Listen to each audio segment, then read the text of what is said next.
My name is Dermot Malini, and I am a program lead for the Masters in Strategic Health and Wellbeing Leadership in TUS Midwest. So first of all, in case you're not familiar, this is us, this tiny little dot over on the western coast of the continent of Europe. We're out in the Atlantic Ocean. So you can see on the map there's a green star over the city of Limerick. So that is where the course is delivered from. So to give you a little bit of perspective about the city of Limerick, it is very small by, we'd say, Indian standards. There are only a little over 100,000 people living in Limerick City.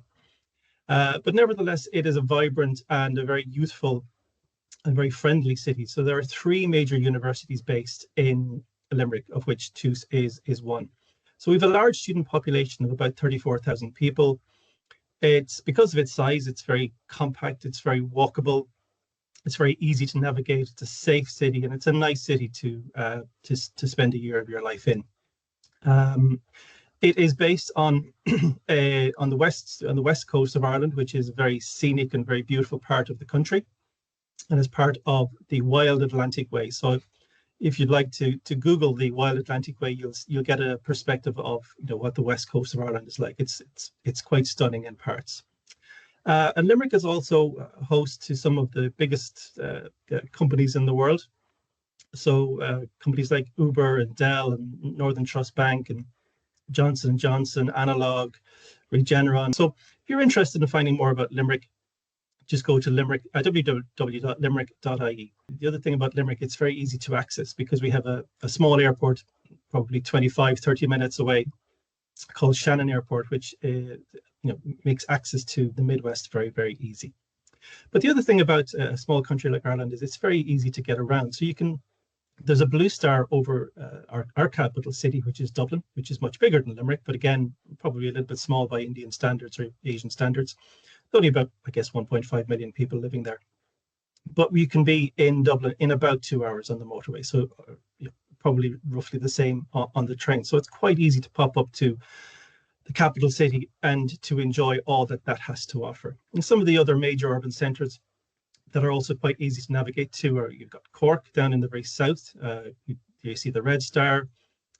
Galway, which is just north of us, and way up there in the northwest of the country, you've got Belfast. So they're kind of the four big cities that you may or may not have heard of, but that you might be interested in visiting should you come to Ireland.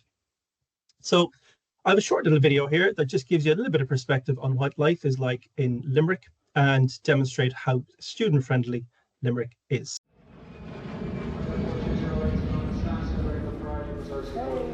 Limerick City welcomes you. Limerick is a city for students. It's a home away from home for international students from around the world. Limerick is easy to live in. Limerick has a different kind of energy. It's a place of natural beauty, steeped in heritage and history. It's somewhere to explore and savor new flavors, on your own or with new friends. It's home to sporting passions and lots of opportunities for part-time work or postgraduate employment. Limerick is fun and friendship, embracing arrivals and welcoming the unexpected. It's home to music and moments that will touch your soul. Limerick welcomes you with open arms. Make Limerick your home away from home.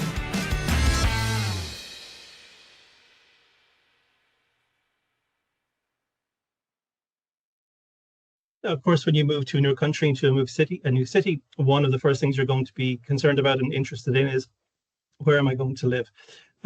So TUS, the university itself, doesn't offer any on-campus accommodation. So we don't own any student housing as such. But the TUS global office, the accommodation team there, do provide assistance for students coming into Limerick with a housing search. So I put some links there on the screen. Email addresses. And the other question that the students often have is, can I find somewhere to work part-time? And the good thing about Ireland at the moment is there is a very low unemployment rate. So essentially we have full employment in the country. So there are plenty of part-time and full-time job opportunities in Ireland at the moment, which is great. So again, I put some links on the screen there, which are pretty popular job search site. The other question I was asked to speak about is the nightlife in Limerick, and I know it to be a very vibrant, fun, exciting, interesting place to live in. There's lots of really nice Irish pubs, a couple of nice clubs, lots of restaurants, lots of things to do. So again, there's a link there on the bottom of the screen to a page on the limerick.ie website, which again you can click on and explore all the opportunities that are available to you to have a little bit of fun. It's not all about study and work. It's important that if you come to a new country, you sample a little bit of the cultural life as well. Now, it would be remiss of me not to mention the Irish weather. It can get a little bit cold, it can get a little bit wet, and during the winter it can get dark, maybe around 4 or 5 p.m. in the afternoon. So that is, I suppose, it's important that you're aware of that before you decide to come to Ireland, because it can be quite a challenge for people who've come from, I suppose, much warmer climes. To give you a little bit of a flavour of what our campus in Moylish in Limerick City is like, here's again another short little video which shows you some of the facilities in and around Moylish.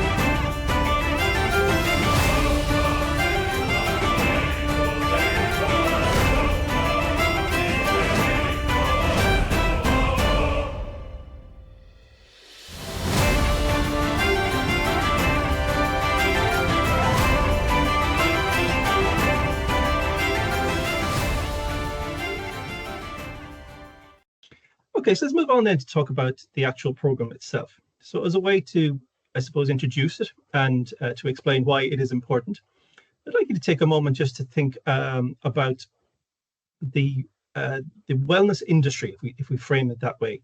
So globally, how much do you think it is worth in monetary terms? So if you think about it in US dollars, what monetary value would you put on it? Now, you can pop that in chat if you want, or you can just think of a number in your own head. But think about all of the different aspects of the industry, from some of the things you see there on the screen. So like spas, wellness influencers, people traveling to different destinations across the world for medical or wellness reasons, everything to do with nutrition and wellness, supplements, medication, wearable technology, real estate.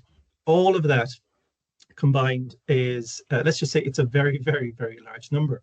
In total, when you add all of that up, you're talking about 6.3 trillion US dollars in 2023, and that's actually forecast to rise. So this Global Wellness Institute, which has carried out this analysis, projects that the wellness industry will be worth around about 9 trillion US dollars in 3 years' time. So we're talking about an enormous industry. So this brings us to, I suppose, the reason why a course like ours, our Masters in Strategic Health and Wellbeing Leadership, is so important, because what we've got is a really enormous industry, an industry that is booming, but it's largely unregulated and quite inconsistent.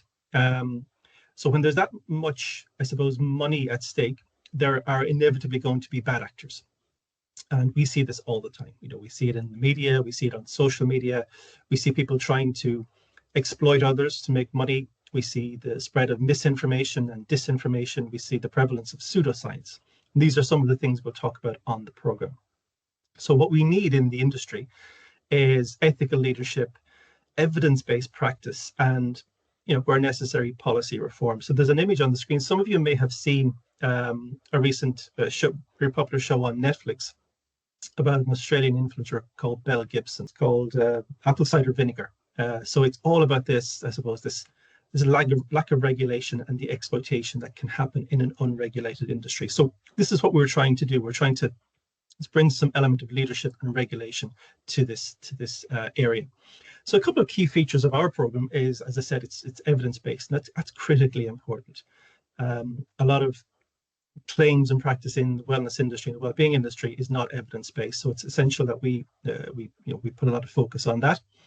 It is interdisciplinary, so we'd have aspects of health promotion, psychology, management, leadership, sport and physical activity. So there's a lot of different disciplines can come together in the formation of this program. You will experience a small postgraduate group experience. We don't have big, huge groups of classes, so it's a small, intimate setting. So you get to know your colleagues and your peers very, very well, and that includes the lecturers as well. And as a university, we're very well established in the Midwest. So we have lots of links with employers and with professional networks.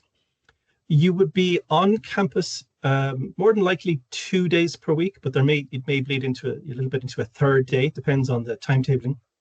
But typically we're on campus 2 full days of the week. So that leaves a lot of free time for you to catch up with work and reading, but also to work part-time or to travel and see a little bit of Ireland as well. You would be here for 12 months full-time, so starting in probably September, October-ish, running right through until August of the following year.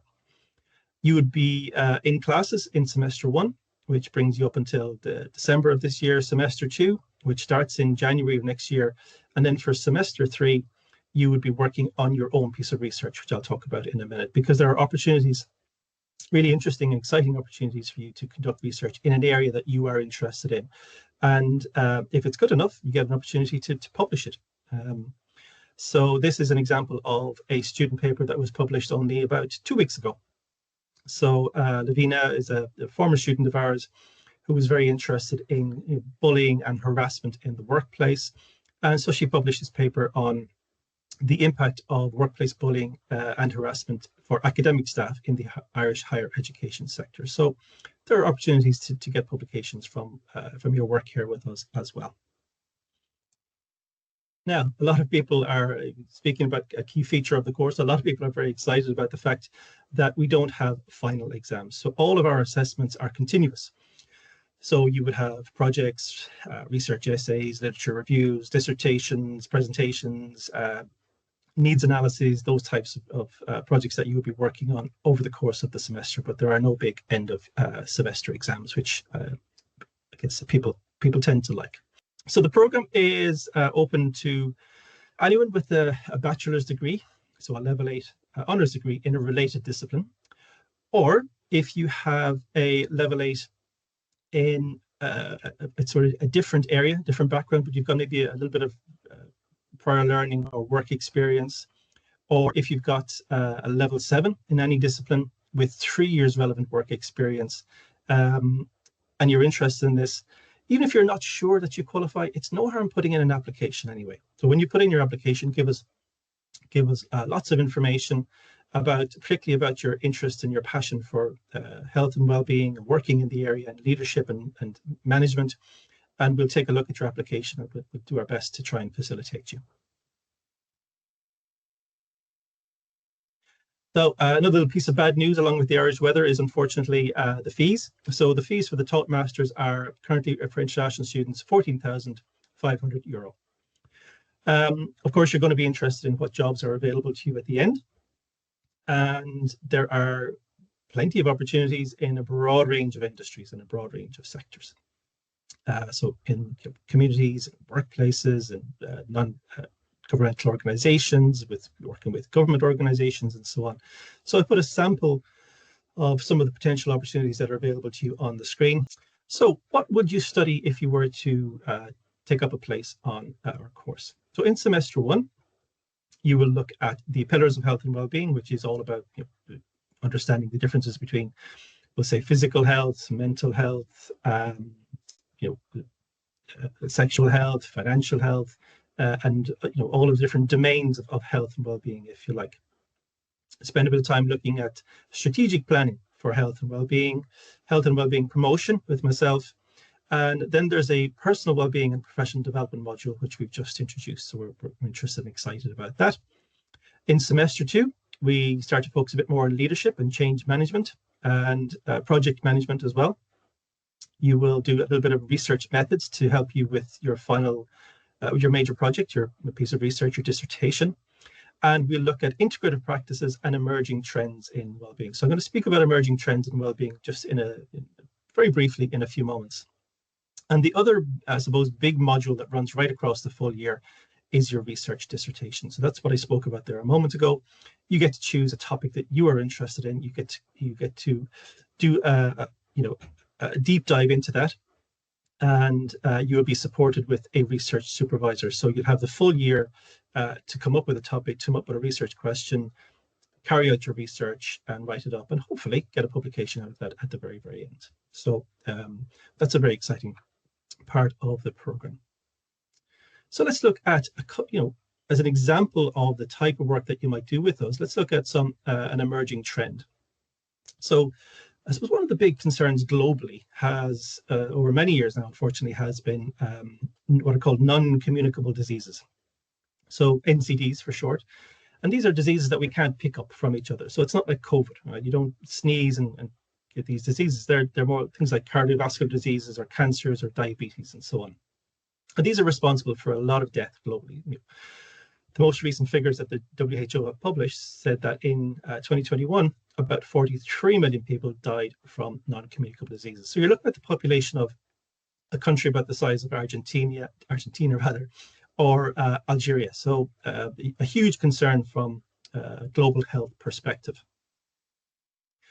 Now, these non-communicable diseases are driven by primarily 4 behaviors. So the 4 behaviors that we are most concerned about are the ones that are represented on the screen there. We've got alcohol consumption, smoking, sedentary behavior, so people being too inactive essentially, and bad diets, right? So in the course, we look at these in a lot more detail.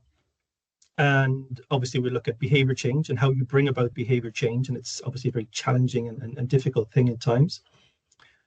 And the reason we're concerned about these behaviors is that they lead to 4 illnesses or diseases that you see on the screen. So we've got hypertension, high blood pressure, raised cholesterol, so too many, the level of lipids or fat circulating in your blood is too high.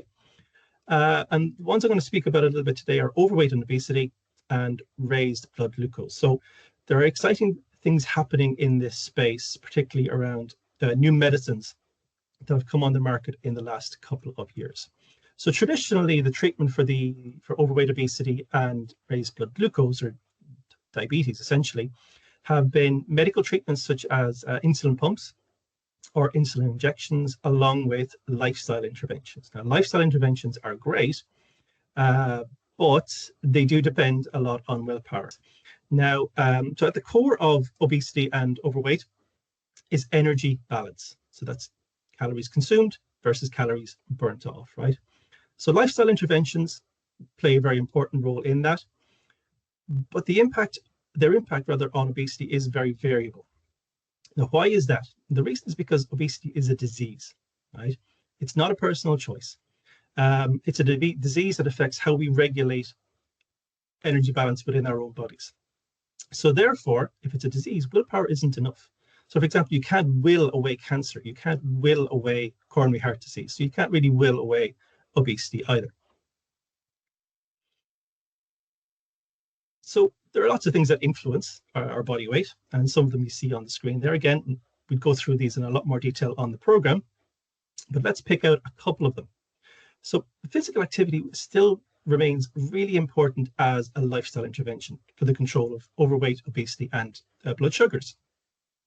So we look at the personal choices we make, but also how we empower people, how we educate people, and how the wider determinants of physical activity come into play. So that's things like our income, our education, the community where we live, our network of family and friends and work colleagues and so on. So we'll examine all of these in the Strategic Health and Wellbeing Leadership Program, along with, for example, cultural factors, right? So, whether we live in Ireland or Bangladesh or China or India or wherever it happens to be, we are shaped by our culture, be that a religious culture, be that our workplace culture, our family culture, our friend group culture, and so on. So these shape the food choices that we make. So that continues to be important. as does things like stress, right? So there's a lot of stress in the world at the moment, from work or money or climate concerns or the global political climate, which we won't speak too much about today. So there are lots of causes for stress, and stress impacts on our body weight and weight regulation as well. So the exciting new trend is the emergence of new medications. Now, some of these you will have heard of. These are things like Ozempic, Wegovy, Mounjaro, and a few others, right? Essentially, they impact on the hormones in our body, right? So you might have heard of some hormones like adrenaline or estrogen or testosterone or human growth hormone. What they are is they're little messengers, right? That they send signals back to the brain, if you like. And an important one of these is insulin, right? And this is where Ozempic, which I'm going to speak very briefly about, this is where Ozempic works. So when we eat a meal, we call them fullness hormones. We won't use the full name. So we have our fullness hormones are released from the intestine, and they travel back up to our brain, and they tell us that we are full. And that feedback loop, when it works, that's how we know to stop eating. I've had enough to eat. I'm going to put down the knife and fork. I'm full. The problem is, in some people, that feedback loop is broken or isn't working properly. And this is where these semaglutides, this is the active ingredient in Ozempic, that's what they do. They sort of repair or replace that feedback loop. So these they're analogs of naturally occurring hormones that not only tell the brain that we are full, but they do so sooner, right? So the knock-on effect of that is we know when we're full, and we're full sooner than we would have been without the introduction of these drugs. So here's a little first-person account, again, a short little video of the impact that drugs like Ozempic can have on a person's life, health, and well-being. It all kind of started when I had my daughter when I was 22, and the weight just piled on. And what weight were you at that point? 22.2 stone. Okay. Or 134 kgs. Okay. And a BMI of 42. And I just said, I can't continue like this.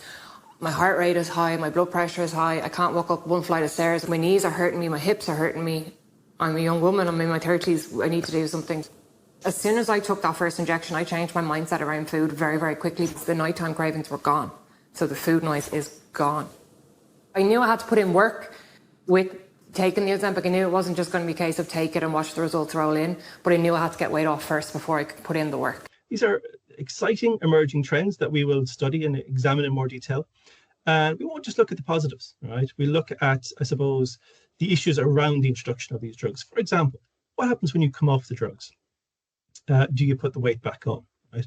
And does that mean then that you are committing to taking an injection once a week for the rest of your life? And then there are cost implications with that. So as you can imagine, this is a very fertile ground for misinformation and disinformation and pseudoscience on places like social media, right? So that's another emerging trend that we as kind of health and wellbeing leaders need to be aware of. So there's lots of issues and things to talk about. And should you decide to come on the course, we will continue on that, and we'll go into these issues like these and lots of others in a lot more detail.